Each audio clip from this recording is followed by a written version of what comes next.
Bom dia, muito bom ver você aqui, tanto você que veio aqui em São Paulo até o teatro, quanto você que nos acompanha de casa, sejam bem-vindos.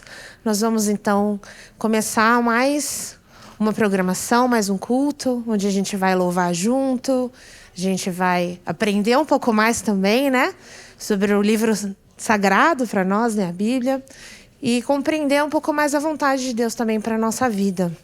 Você é muito bem-vindo a um lugar comunidade E eu queria só passar uns recadinhos, né, antes da gente começar então a nossa programação. A primeira é que os da nossa programação do Lugar Comunidade não se resume só a essa programação no sábado, né? Então, se você quer acompanhar durante a semana tudo que é produzido pela comunidade, você pode se inscrever no canal do WhatsApp, né? Procurar por Um Lugar Comunidade no canal do WhatsApp, ou acessar também a bio do Instagram. Então, não sei se você já nos segue no Instagram e no YouTube.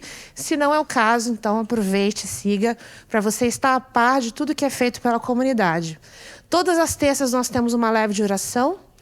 Às quartas-feiras nós temos estudos bíblicos. E também nós temos uma agenda de programações do Ministério da Família.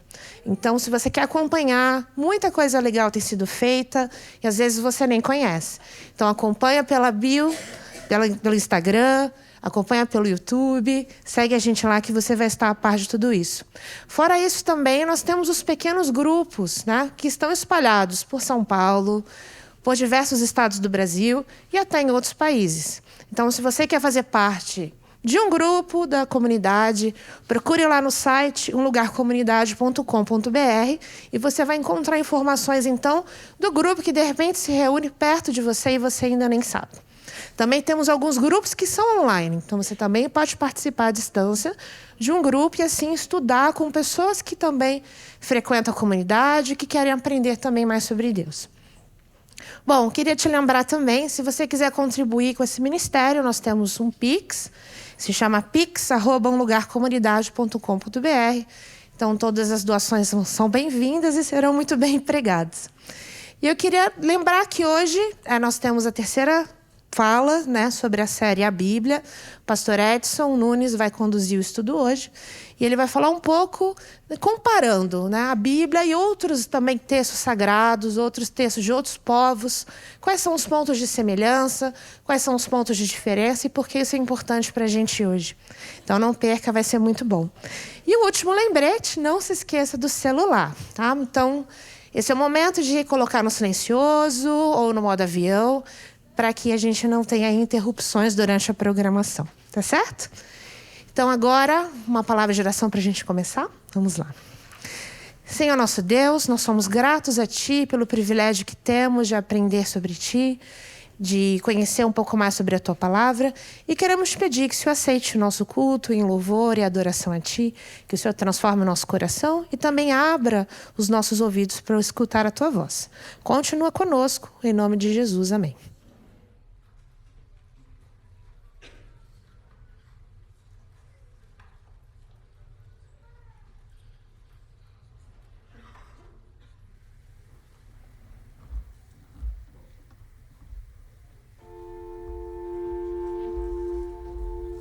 O amor de Deus é maravilhoso. Vai até as últimas consequências por mim e por você, para nos trazer de volta para perto dele, para longe daquilo que nós achamos que é melhor para nós, mas para perto daquilo que é a vontade dele para a nossa vida. Vamos louvar o nome do Senhor nesse dia. Que esse ousado amor alcance você e o seu coração nessa manhã. Antes de eu falar, tu cantavas sobre mim. Deus é bom. Tu tens sido tão bom pra mim. Antes de eu respirar, sopraste tua vida em mim. Tu tens sido tão bom pra mim. Oh, impressionante, infinito e ousado amor de Deus. Oh, que deixa as 99 só pra me encontrar. Não posso comprá-lo, nem merecê-lo. Mesmo assim se entregou.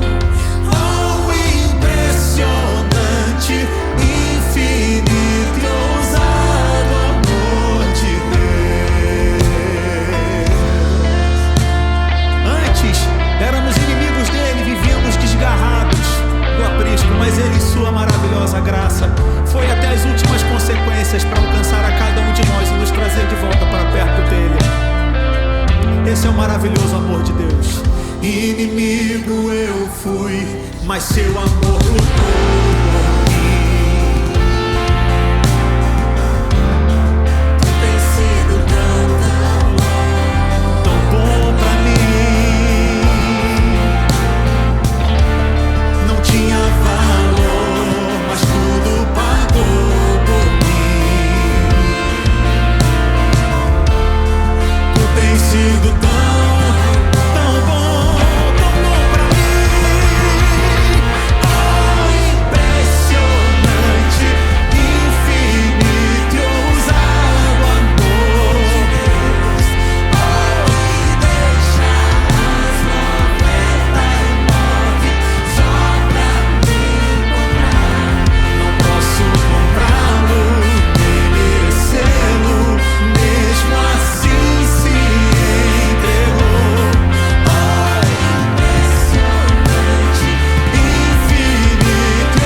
Por mim, por você.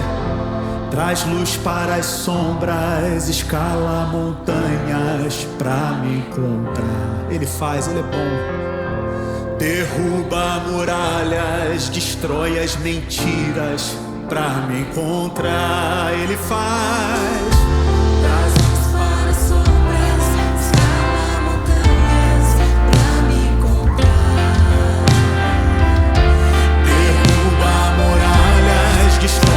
Mentiras pra me encontrar.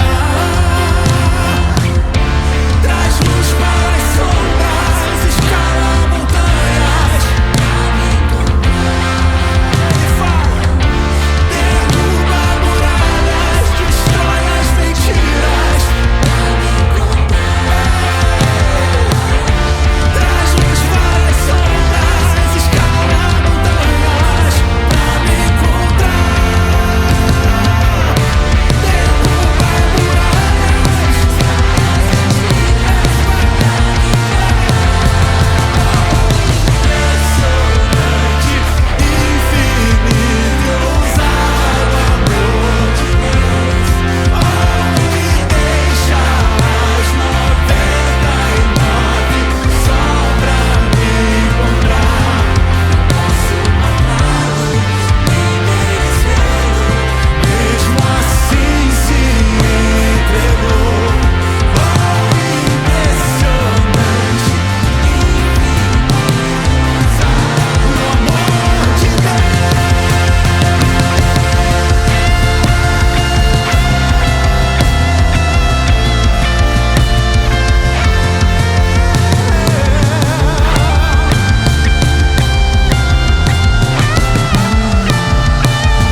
Infinito e ousado amor. E o que ele faz?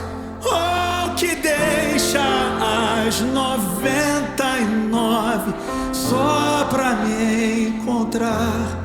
Não posso comprá-lo, nem merecê-lo, mesmo assim se entregou. Oh, impressionante, infinito e ousado amor de Deus. É o amor de Deus.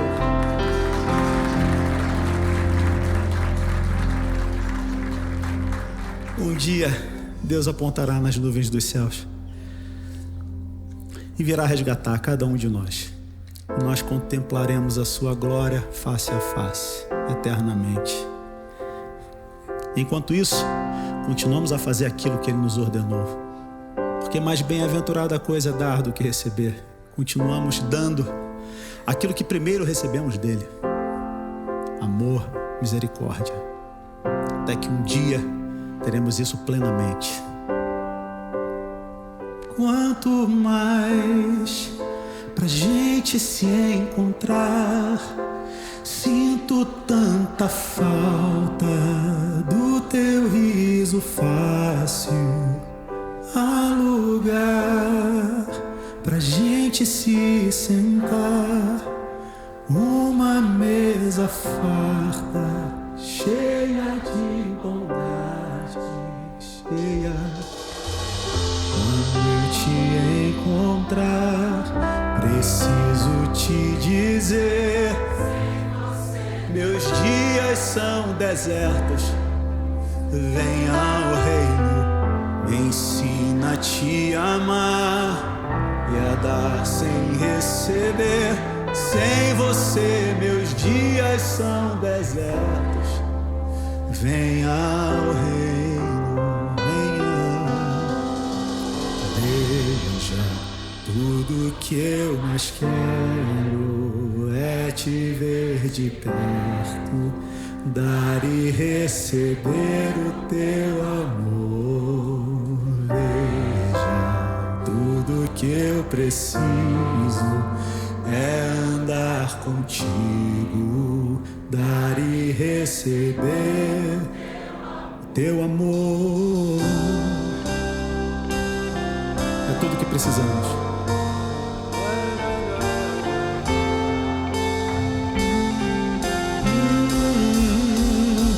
Quanto mais pra gente se encontrar, sinto tanta falta do teu riso fácil.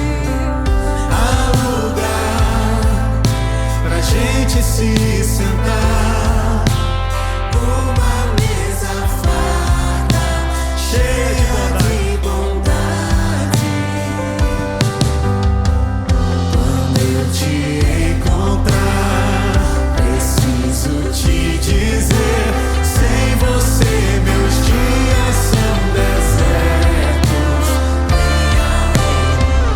Me ensina a perdoar e a dar sem receber. Sem você meus dias. Tem que ver, tem que ver o teu reino.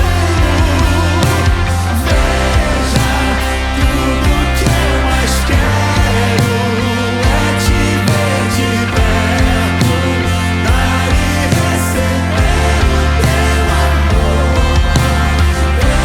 Veja, tudo que eu preciso é andar contigo, dar e receber o teu amor. Veja, tudo que eu mais quero é te ver de perto, dar e receber o teu amor. Veja, tudo que eu preciso é andar contigo, dar e receber o teu amor.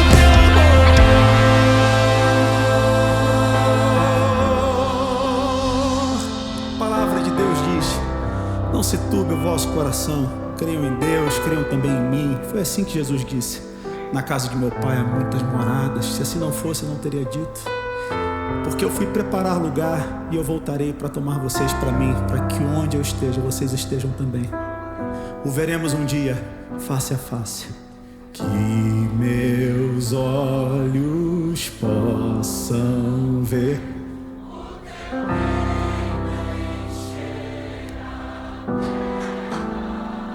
Aleluia. Que meus olhos possam ver face a face a tua glória.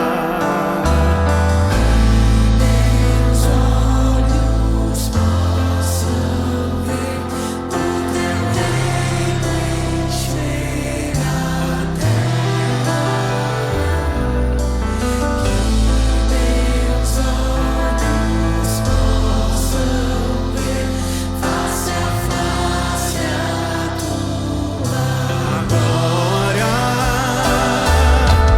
que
receber o teu amor.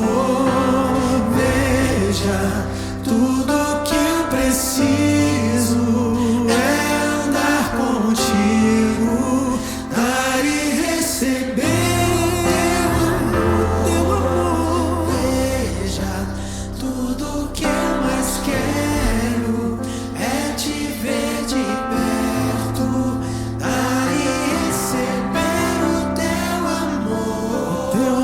Veja, tudo que eu preciso é andar contigo, dar e receber o teu amor.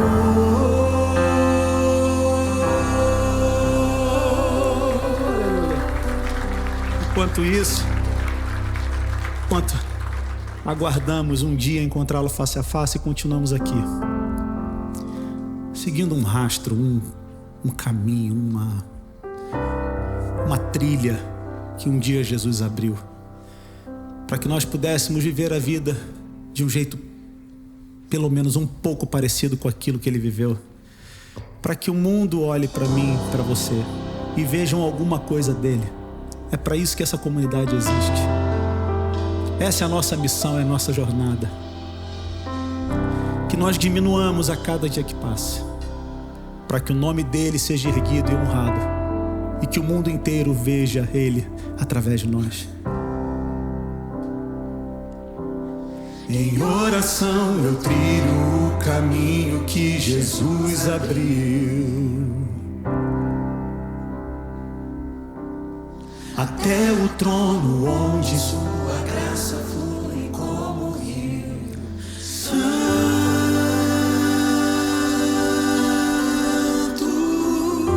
Santo, anjos cantam,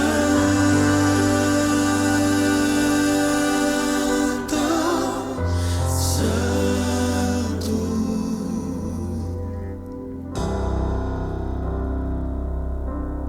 E pela fé caminho até avistar o autor da minha fé. E o que eu posso oferecer para honrar quem ele é?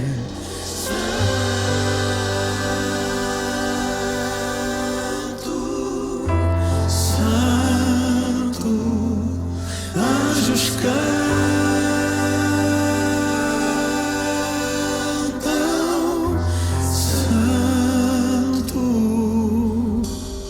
e ao partir me vir eu sou indigno.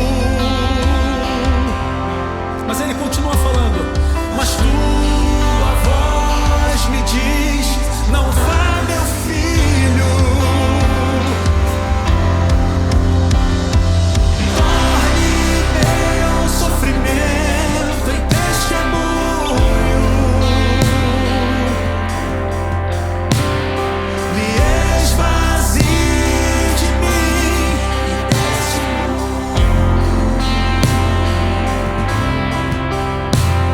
e que o meu nome morra com meu corpo,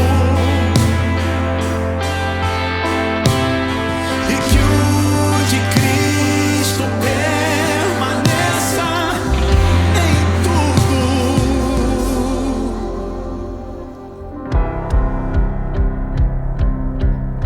Que eu receba aquilo que preciso e nem um pouco mais. Aleluia. Me dê os bens de imediato possa abandonar. Santo,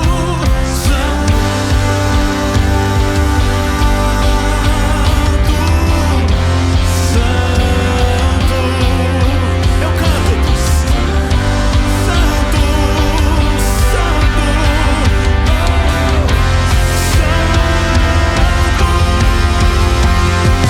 torne meu sofrimento em testemunho.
com o meu corpo, para que o nome dele permaneça eternamente. E que o de Cristo permaneça em tudo, que o nosso diminua e o dele cresça, e que o meu nome morra com o meu corpo, que seja a nossa oração nessa manhã. E que o de Cristo permaneça em tudo. Amém.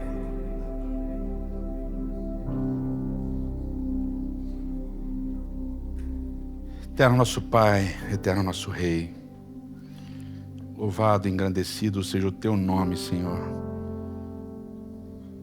Louvado e engrandecido seja o Teu nome por Cristo Jesus. Amém, Senhor.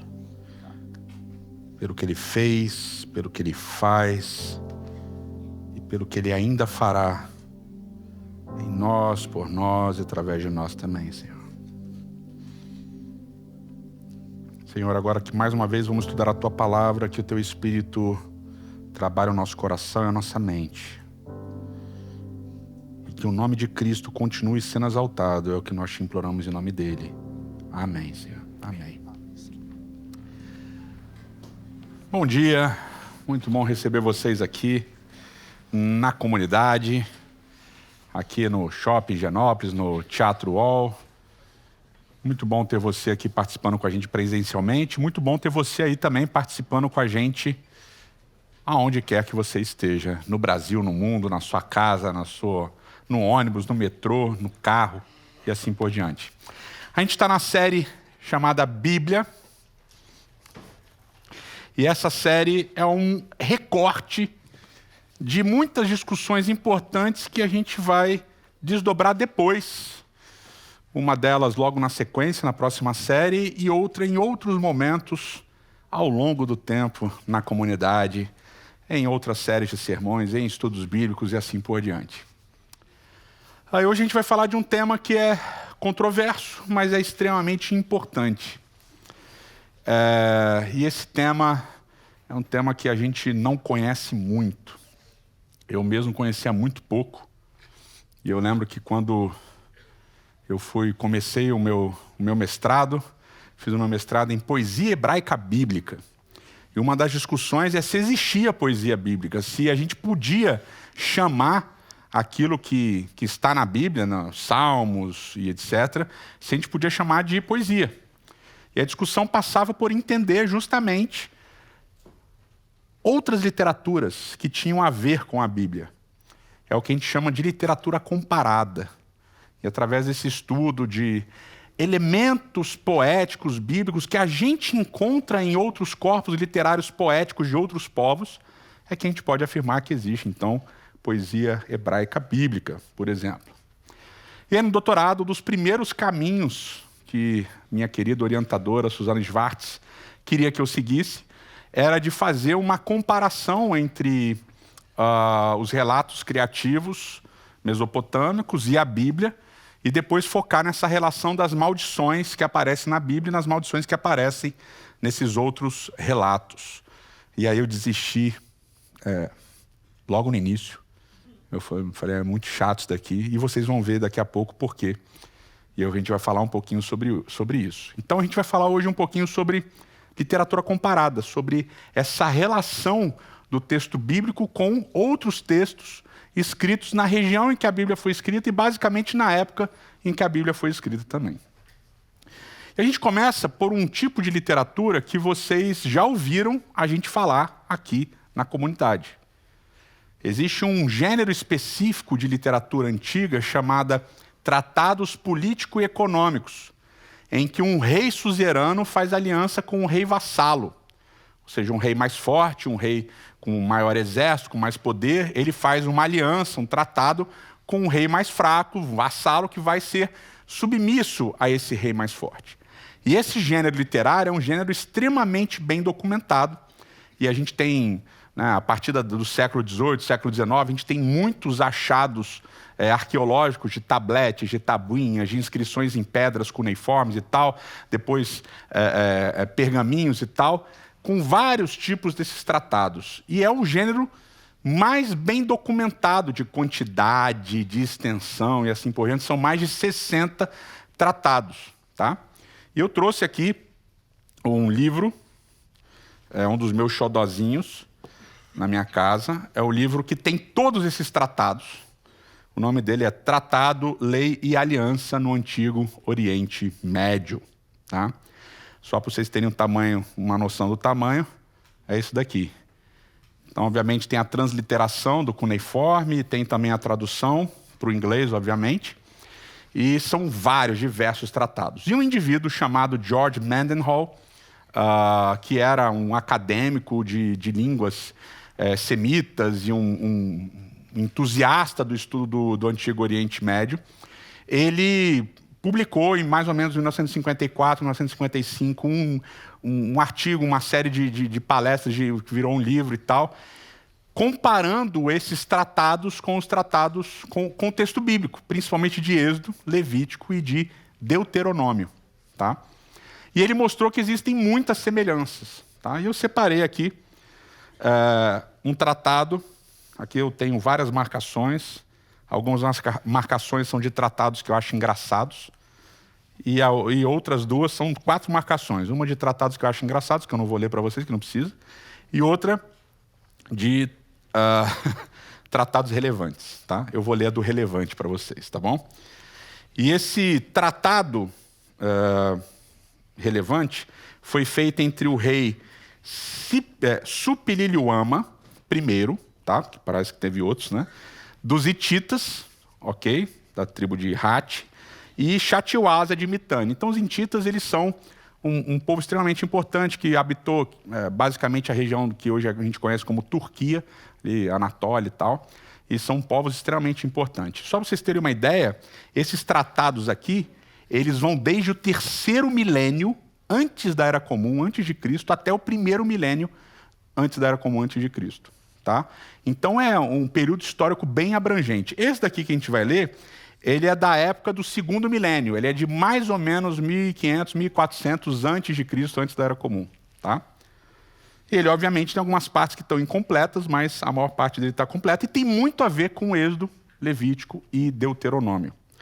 Então ele começa com um preâmbulo, onde o rei mais poderoso se apresenta, é uma espécie de introdução que a gente chama de titulação. Esse rei ele se apresenta com as classificações dele e depois um prólogo histórico. Tá? Então ele começa dizendo assim, quando o rei, o rei Sol, Supililiuama, o grande rei, o herói, o rei da terra dos hititas, o Deus, filho do Deus amado da tormenta, quando ele fez um tratado com o rei da terra de Uri, e ele concluiu o tratado entre eles e tal, e aí vai descrever, aí vai falar toda a história da relação desses dois povos aqui, dos pais e tal, como é que foi as guerras que um defendeu o outro, etc. e tal.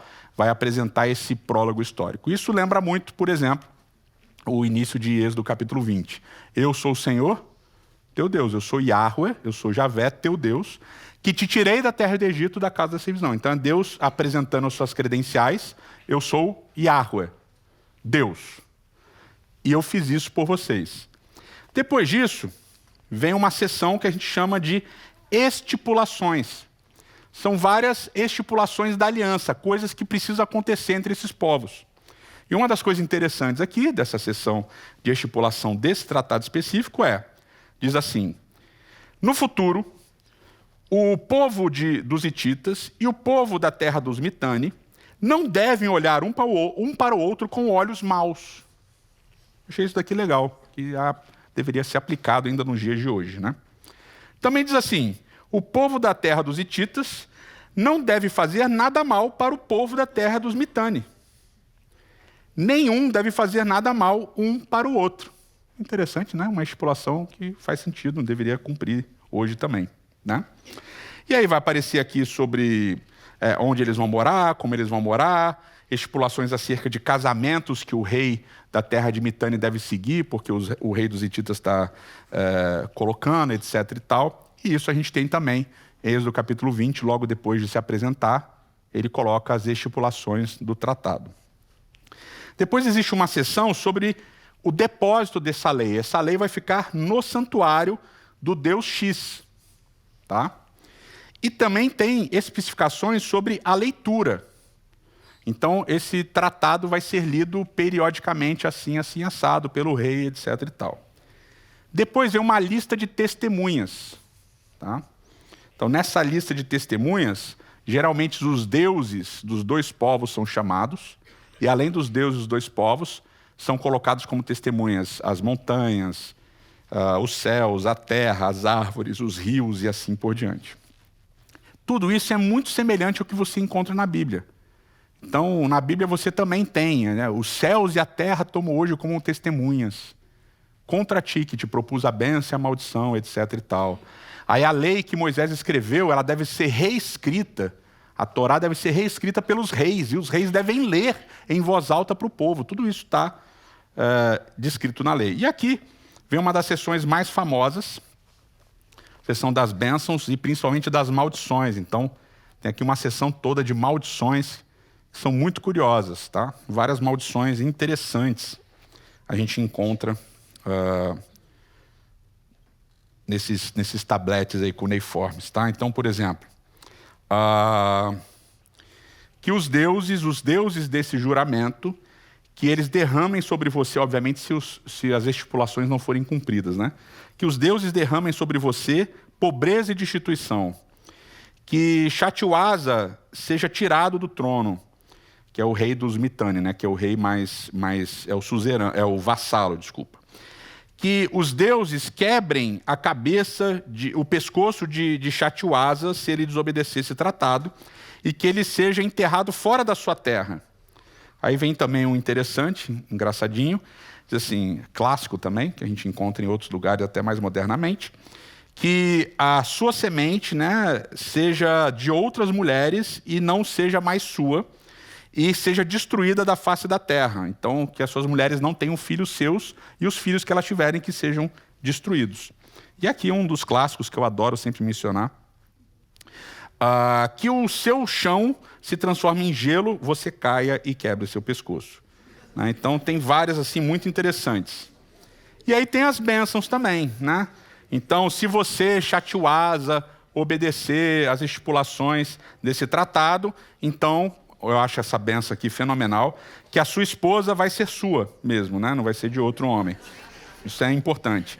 Que os seus filhos e netos vão reinar sobre a terra, e as pessoas vão tratar todo mundo bem, e os deuses vão proteger você, etc, etc, etc.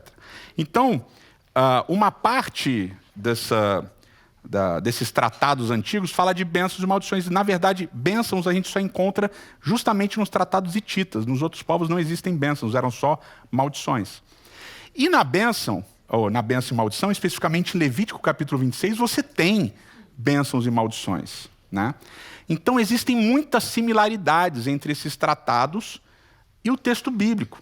E esse indivíduo, George Mendenhall, ele publicou falando assim, olha, é muito parecido tudo isso. E aí você encontra o mesmo linguajar, as mesmas maldições, tanto nesses tratados desses povos quanto na Bíblia. E um exemplo, eu trouxe aqui um outro livro que tem vários desses documentos arqueológicos, né? Esse outro livro aqui vai trazer, por exemplo, a comparação entre as maldições. Aí você encontra, por exemplo, em Levítico 26, verso 26, a seguinte maldição. Que quando você quebrar o pão para partir o pão, para cozinhar o pão, etc. e tal, que 10 mulheres consigam cozinhar esse pão no forno e que esse pão tenha peso, etc. e tal, e quando você comer, que você não seja satisfeito. Então, uma maldição. Então, que você consiga encher seu forno de pão para cozinhar e quando esse pão estiver pronto, que você não fique satisfeito. E aí você tem, por exemplo, a inscrição de Tel-Facaria,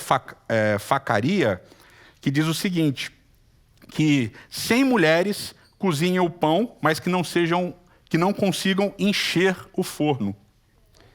Aí você tem o tratado de Safira, que 7 das suas filhas cozinhem um pão, mas que não encham o forno. Aí você tem a inscrição de Bucã, Tudo isso que eu estou falando é do século 9, 8 a.C., tá? A inscrição de Bucã é do século 8º a.C. E que 7 mulheres cozinhem o pão no forno, mas que esse forno não se encha. Então você tem essas maldições com linguagem muito semelhante, mas você também tem leves diferenças. Por exemplo, nessa maldição específica, a maldição dos outros povos tem a ver com não conseguir encher o forno. Então as pessoas vão cozinhar, mas não vão encher o forno. Já na maldição bíblica, você pode até encher o forno. O problema não é encher ou não o forno. É você não vai ser satisfeito com a comida. Você pode encher o forno e comer tudo que está dentro do forno, mas não vai ser satisfeito, o que me relaciona bastante com essa maldição. Eu acho que eu tenho essa maldição na minha vida, infelizmente. Então tem essa leve diferença. Agora, a principal diferença entre esses tratados político-econômicos e o tratado bíblico entre o povo e Deus, a gente também encontra em Levítico 26, no finalzinho das maldições, dessa seção das maldições. Porque nos outros povos, se você desobedece, acabou o tratado. Você vai morrer, você vai ser destruído, acabou, não tem mais relacionamento entre os povos. Mas na Bíblia, se o tratado é descumprido, se há quebra do acordo, você tem a chance de restauração através do arrependimento. E como vocês lembram, a gente já estudou isso aqui algumas vezes nos últimos 3 anos, que Levítico 23 é um texto extremamente importante para falar sobre graça. Porque nesse texto de Levítico 26 diz assim, se você descumprir, vai ter essa maldição e tal, mas se você se arrepender, eu vou restaurar você. Pronto. Esse é o primeiro ponto, é uma inovação tremenda do texto bíblico em relação aos tratados. Chance de restauração através do arrependimento. Mas tem um segundo detalhe em Levítico 26, que é o detalhe da graça. Mas ainda que você não se arrependa, eu, por amor, vou restaurar vocês. Ou seja, ele inclui em Levítico 26 a ideia da graça. A graça que está para além do arrependimento. Mesmo que não haja arrependimento, eu vou usar de graça para com vocês. Então você tem muitas semelhanças em forma, em linguagem, em estrutura, mas você tem diferenças marcantes, e uma dessas diferenças marcantes tem a ver com amor e com graça. Esse é um tipo de comparação que a gente faz entre um corpus literário dos povos ao redor de Israel e do texto bíblico. Um outro grupo de textos que também são textos abrangentes, a gente tem bastante material, a gente tem pelo menos 8 documentos legais, jurídicos, extensos, apresentando listas de leis. A gente tem dos sumérios, a gente tem dos assírios, dos hititas e dos egípcios também. Então são pelo menos 8 documentos bem robustos, bem abundantes, descrevendo leis, falando de leis. Então é um corpo de literatura legal, lei. E a gente vai perceber que nesse texto, ou nesses textos, né, nesses documentos antigos, do Antigo Oriente Médio, você vai ter do Egito, você vai ter leis que se referem a roubo, a adultério, a assassinato, a questão de propriedades, a questão de herança, questão de dívida, se você deve, etc. e tal. Você vai ter também questões sobre escravos e assim por diante. Você vai ter várias leis que vão aparecer nesses documentos. E essas leis, elas são descritas de uma maneira que a gente chama casuística, tem a ver com circunstâncias. Então, quando o chefe do clã morrer, não sei o que lá, tal, a herança vai ser passada assim, assim, assado. Se você comprar uma propriedade, essa propriedade tem que ter, sei lá, registrada no cartório da cidade. É o que eu estou, obviamente, né, fazendo uma explicação, trazendo para os nossos dias, né? Se você fosse casar no casamento, o contrato vai ter que ser assim, assim, assado. Se houver adultério, vai ser assim, assim, assado. Assassinato, se o assassinato acontecer sem querer, vai ter assim. Se o assassinato acontecer com premeditação, vai ser assado. Então você vai ter uma série de leis que todas as circunstâncias vão ser descritas e as penas também vão ser apresentadas. Então, se você matar alguém sem querer, a pena é essa. Se você matar alguém querendo, a pena é outra. Se você matar alguém planejando, a pena é outra. E tudo isso vai ser descrito, apresentado nesses documentos legais de uma maneira extensa. E quando a gente vai para a Bíblia, o corpus de literatura legal é muito parecido, tanto na forma quanto na linguagem. E você tem as mesmas descrições, as mesmas construções, tanto formais quanto de linguagem. Você tem a casuística, na Bíblia você tem várias, tem até algumas que são meio bizarras, né? A mulher que é abusada no campo, se ela gritar é de um jeito, se ela não gritar é de outro jeito e tal. Tem umas coisas assim meio malucas. Tem os escravos de outros povos, os escravos de Israel. Se tiverem filhos enquanto são escravos, se os filhos forem de antes da escravidão, vai ser assim, assim, assado. Se você dever, você vai pagar assim, assim, assado. Lembra disso, do ano sabático no jubileu? Se você dever, você deve 50 anos. Depois de 50 anos, as dívidas são perdoadas. Então você tem legislação casuística de como as coisas vão acontecer. Extenso. Êxodo, Levítico, Números e também, principalmente, Deuteronômio, que vai repetir tudo num compêndio. Só que você tem diferenças. E a principal diferença, a mais marcante diferença entre o corpus legal jurídico dos outros povos e de Israel, da Bíblia, é a seguinte. Na Bíblia, todas as leis são culticas / religiosas. Todas. Tudo que você faz, quer em relação à propriedade, em relação aos escravos, em relação à herança, em relação à dívida, em relação a assassinato, a roubo, a adultério, a falso testemunho. Tem vários povos com leis de falso testemunho. Não pode mentir. Todas essas leis na Bíblia, elas são religiosas, elas são espirituais, elas são culticas, elas têm a ver com Deus. Você não adultera, você não rouba, você não faz isso, não faz aquilo, tal. Por quê? Porque Deus é o seu Deus, e é isso aí. O que você não encontra em nenhum outro corpus legal jurídico de literatura do Antigo Oriente. As leis não têm a ver com os deuses, mas na Bíblia tem. Todas as leis têm a ver com Deus. E essa é uma diferença gritante. Então você tem forma parecida, linguagem parecida, mas você tem propósito distinto. E aqui eu faço um parênteses muito importante. Quando a gente fala dos 10 mandamentos, a gente fala das 10 palavras, Êxodo capítulo 20, elas não estão escritas no gênero literário legal, jurídico. Tá? Porque elas são apodídicas, são leis apodídicas. O que isso quer dizer? Elas são autoevidentes, elas são irrevogáveis e irrefutáveis. Acabou. Não tem circunstância, está lá, não matarás. Qual é a circunstância? Não interessa. Está lá, não matarás. E qual é a pena também? Não tem pena. Portanto, os 10 mandamentos não estão escritos em forma, em gênero literário jurídico, legal. Portanto, não são leis. Isso é extremamente interessante e importante. Então, como é que a gente classifica os 10 mandamentos? Eles são estipulações da aliança.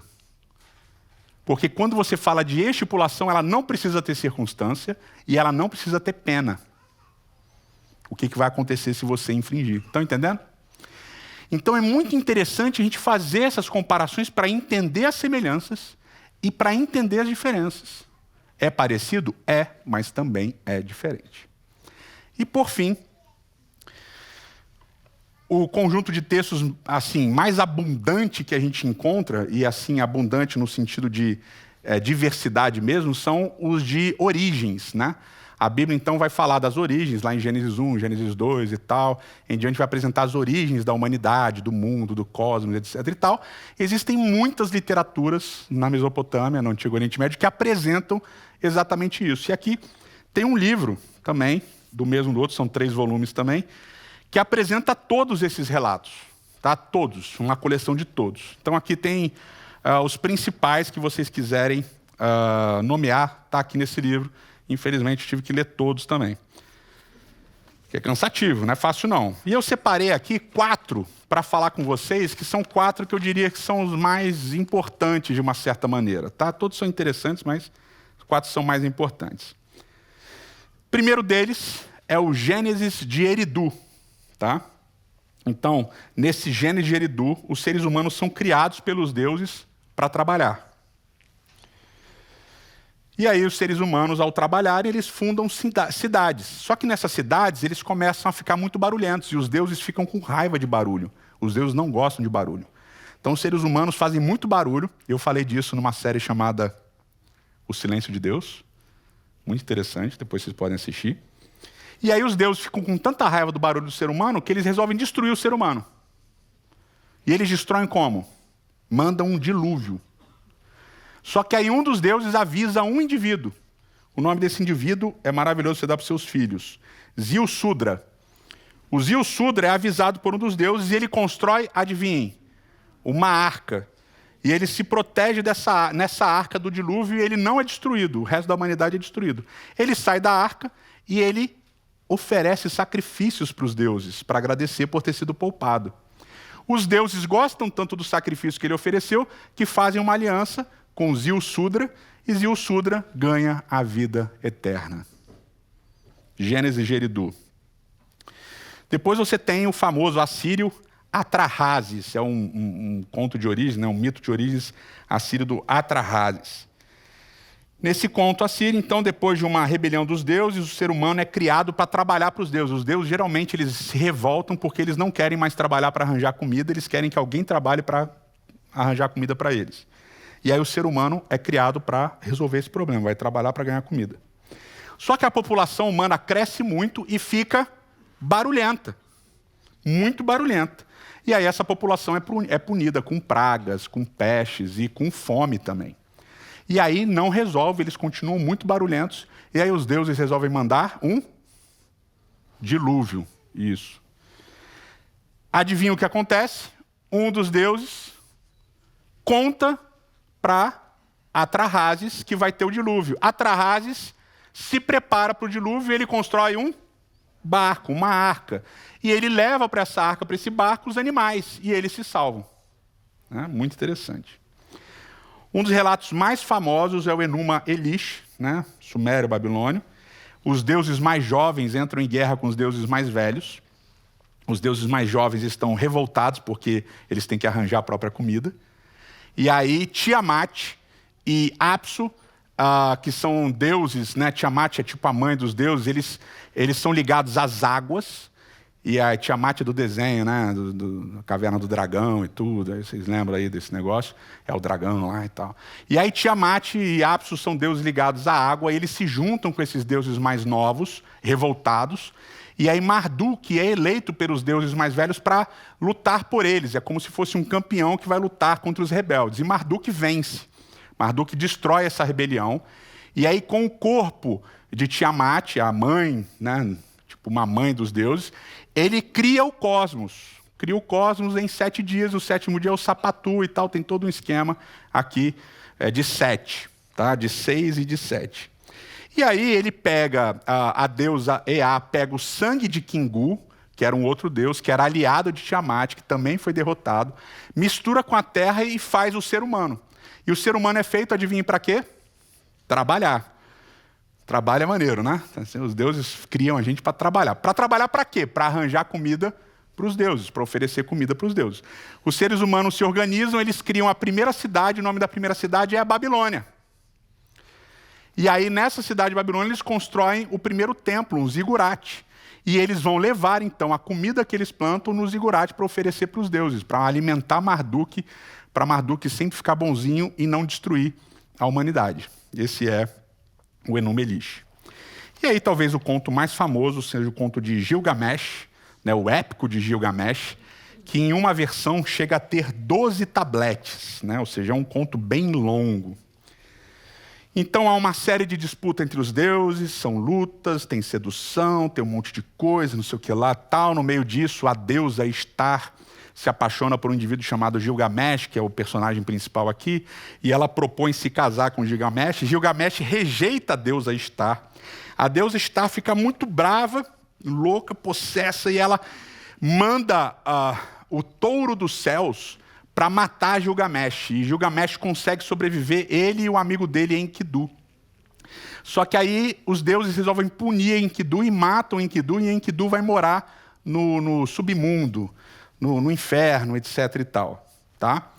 E aí tem um tablete que é só contando a história de Enkidu nesse submundo, nesse inferno e tal. Papá.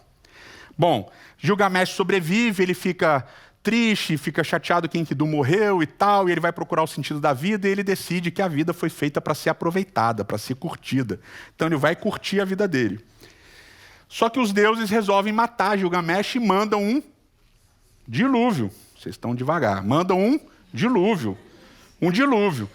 Alguém avisa Gilgamesh, Gilgamesh constrói uma arca e tal, se refugia dela e sobrevive. Quando ele sai, então, depois do dilúvio, eu estou resumindo, tá, gente? São vários tabletes. E aí ele sai dessa arca e ele sai, né, sobrevivendo desse dilúvio, ele resolve ir atrás de uma planta para rejuvenescer. Só que essa planta é destruída por uma serpente que morde a planta morre, etc. e tal. Tem uma série de coisas aí muito interessantes em relação com a Bíblia, né?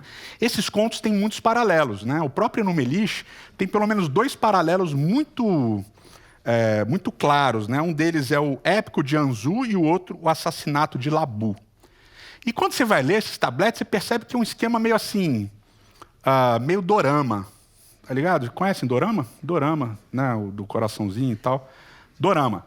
Uma novela, um esquema. E você percebe que existem elementos comuns em todos eles. E quando você compara eles com o texto da Bíblia, você percebe que também existem muitas relações. Tem um dilúvio, tem alguém que sobrevive ao dilúvio, o ser humano é criado, tem trabalho, a criação do ser humano tem a ver com a terra, envolve a terra, tem céus e terra, tal, papapá. Mas também tem diferenças, e diferenças importantes. Diferenças que têm a ver com um propósito, né? Uma das diferenças principais, talvez, que é importante a gente lembrar, em todos esses relatos que eu falei, o ser humano é criado para resolver um problema de alimentação dos deuses. Não, o ser humano é criado para trabalhar, para dar comida para os deuses. E na Bíblia, em Gênesis 1, verso 29 e 30, você lembra que Deus cria o ser humano e Deus dá comida para o ser humano. Deus alimenta o ser humano. Em Gênesis 2, ele planta o jardim, que tem comida, que tem as árvores frutíferas e tal, e o ser humano vai só cuidar do jardim que Deus plantou. Ou seja, Deus tem o trabalho, e o ser humano vai apenas manter o trabalho de Deus. Então você tem semelhanças e você tem diferenças. Qual é a grande questão aqui? Que existem 2 tipos de reação para esse fato de que a Bíblia tem um relacionamento extenso com corpos literários do Antigo Oriente Médio, do tempo e do espaço em que ela foi escrita. A primeira é a mais comum entre a gente, que a gente pode chamar de paralelofobia. Quando a gente fala assim, a Bíblia e os outros textos da antiguidade se parecem. Não, não pode. Não pode, isso é uma contrafação do inimigo.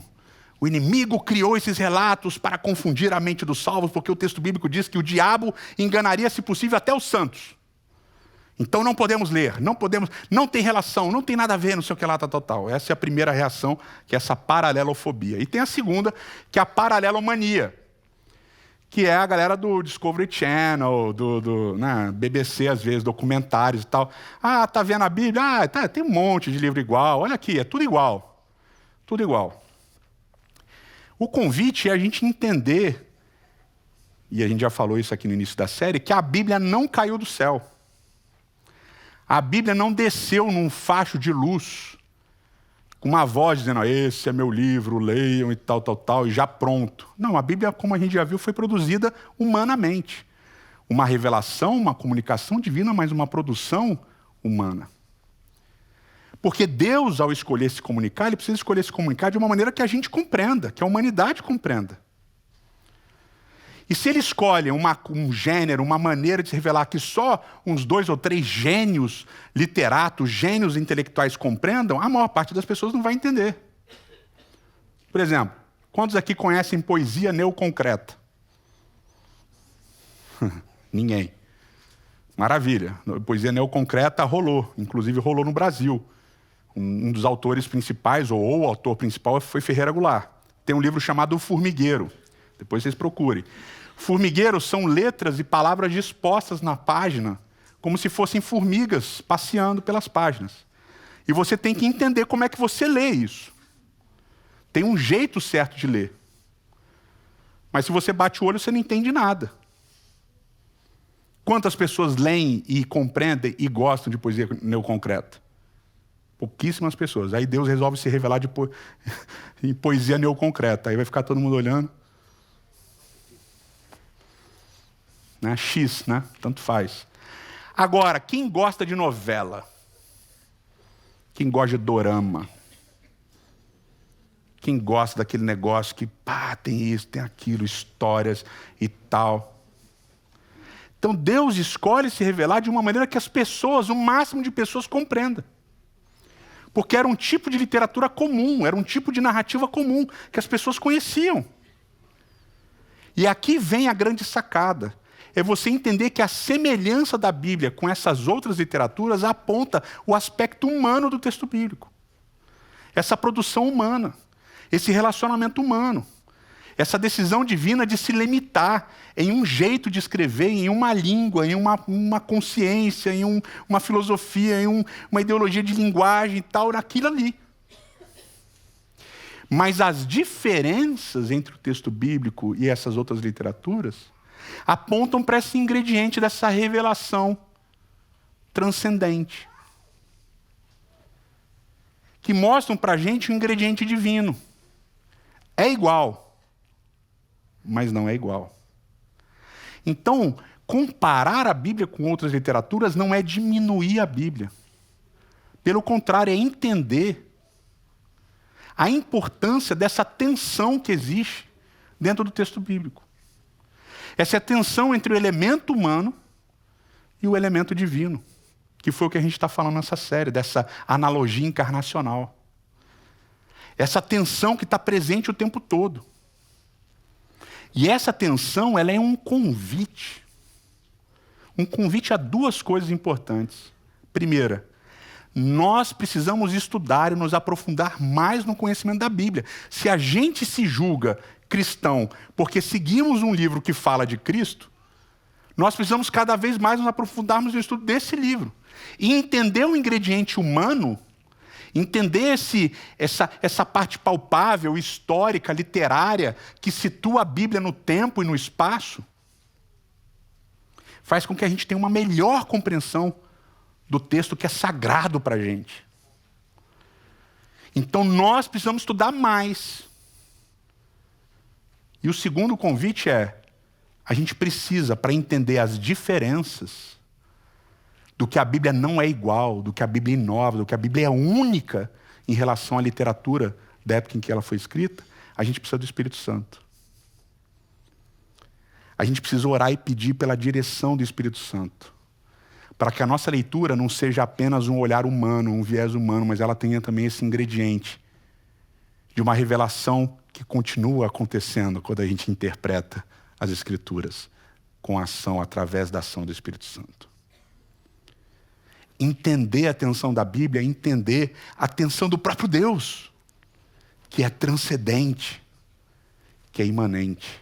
É entender a tensão de Cristo, que é o Verbo, que é Deus, mas é o encarnado, é o Verbo encarnado. E a gente precisa experimentar essa tensão na nossa relação com a Bíblia, para nos aprofundarmos no entendimento daquela que é a palavra de Deus, viva e eficaz para todos nós. Eterno nosso Pai, nosso Rei. Senhor, a gente tem dificuldade muitas vezes de viver tensões, porque a gente escolhe lados e a gente quer só uma coisa ou só outra. Mas muitas vezes não se trata de uma coisa ou outra, mas se trata de uma coisa e outra.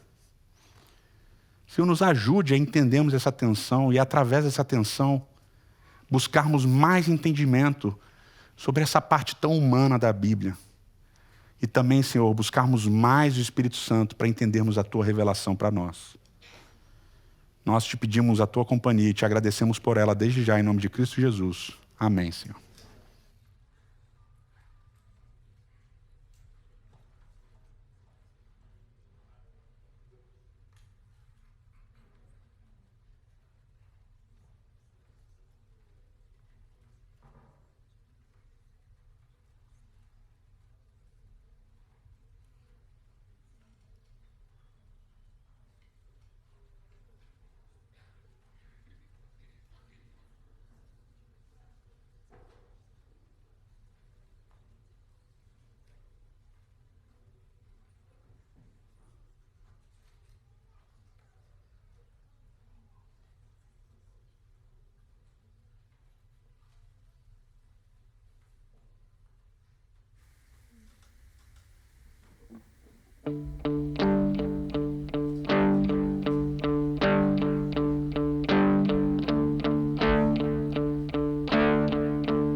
Só sou mais um na mesma inquietação.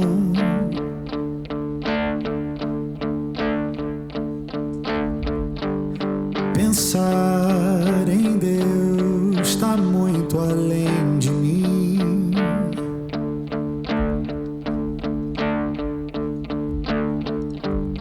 Como explicar aquele que criou?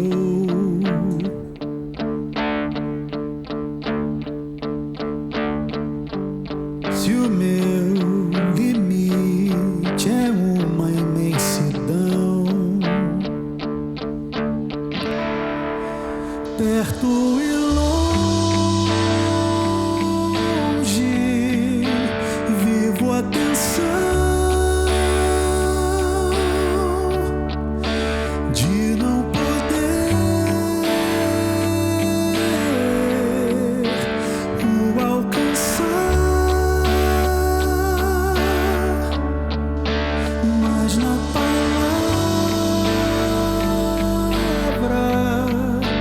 posso escutar, e ao pensar nele, não penso, sou.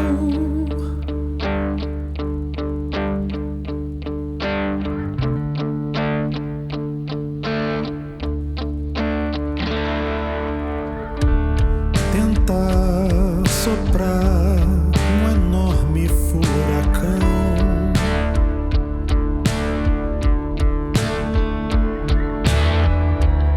é igual usar a lógica comum.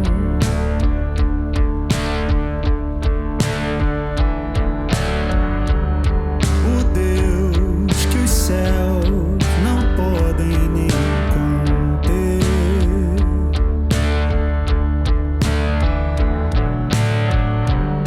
no tempo agiu e a nós se revelou.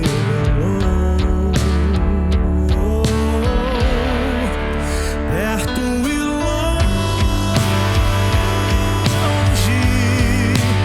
vivo a tensão de não poder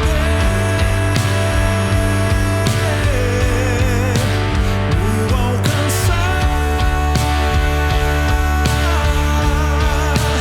mas na palavra posso escutar,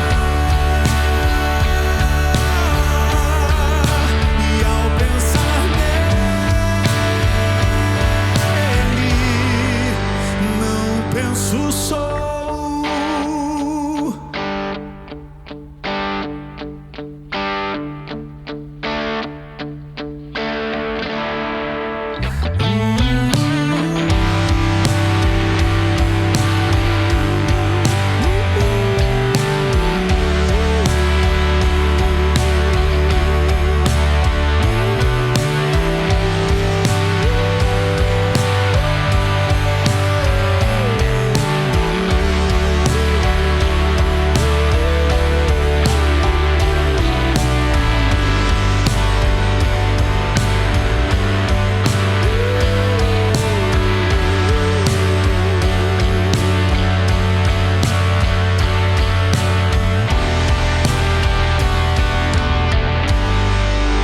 Não penso, sou.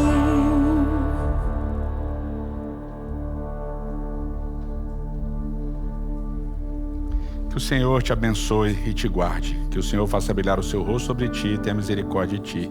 Que o Senhor sobre ti levante seu rosto e te dê a paz. Valeu, obrigado pela presença e até semana que vem. Um abraço.